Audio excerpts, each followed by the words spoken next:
name is Sarah, and today we're talking about pop culture that terrified me as a child. So, after a month-long hiatus, Segway Magic is back. If you're not familiar with Segway Magic, it is a weekly tag/link up created by the ladies over at Snark Squad, which is a fantastic pop culture blog started by Mari, and she, along with Kirsty and a few other fantastic ladies, snark TV shows, movies, and books, and it is freaking hysterical. So if you have not checked them out, you definitely should. I will be sure to link all of their information in the description below.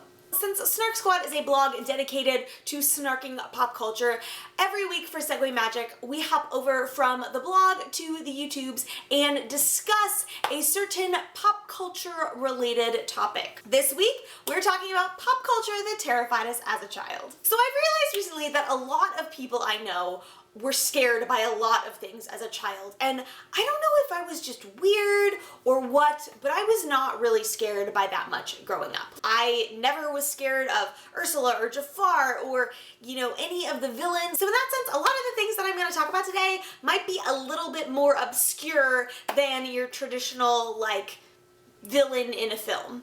First up, the Goosebumps books by R.L. Stine. I never actually read the Goosebumps books, but when I was in the first grade, there was this little boy in my class named Andrew, and he had a crush on me and decided to show this crush by freaking me out. Andrew always wound up sitting across from me or next to me or diagonal from me or something like that. So he was always in close proximity, and every single time we would do our class reading time where we would sit and quietly read at our desks, he would hide the Goosebumps books inside whatever book he was pretending to read because our teacher had banned the Goosebumps books from class, and he would read pieces of them out loud to me just to freak me out.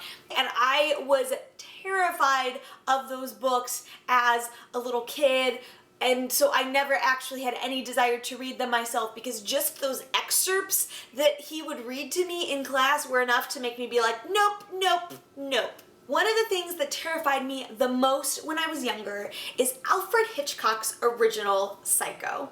So I saw Psycho for the first time when I was 10 years old. I was at a slumber party, birthday party, something or other for a friend of mine, and for whatever reason, the parent at this party decided it was an okay thing for a bunch of 10-year-old girls to watch the original Psycho. And holy cow, it scared the heck out of me. I'm pretty sure I did not take a shower for a month after I saw that movie. I would just take baths, and for probably a solid 6 months to a year after that, if not longer, I would watch the door handle every single time I was in the shower or in the bathroom because I was so afraid that this psychotic killer was going to come in and kill me while I was in the shower. But the final thing for today, the pinnacle of all of the things that just completely terrified me as a child, is the child catcher from Chitty Bang Bang. So like I said earlier, I was not afraid really of animated films or villains in animated films or anything like that. They just didn't freak me out for whatever reason. And I think part of it might have had to do with the fact that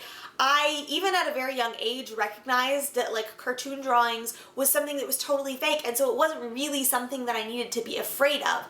But Chitty Bang Bang is a live action film, and if you have ever seen that film, then you know how creepy the child catcher is.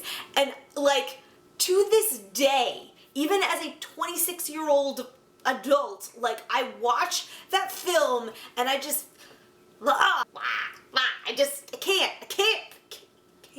can't handle it. Even now, however many years later, I still just, no, can't handle it. So there you have it, friends. Those are the pop culture things that terrified me as a child. If you share any of these childhood fears and traumas with me, please let me know in the comments. And I would also love to hear what it was for you that just completely freaked you out when you were a little kid. Thank you so much for watching. I hope you enjoyed this video, and I'll see you next time. Bye! Familiar with Segway Magic? It is a linkly. Since Snark Squad is hard to say fast.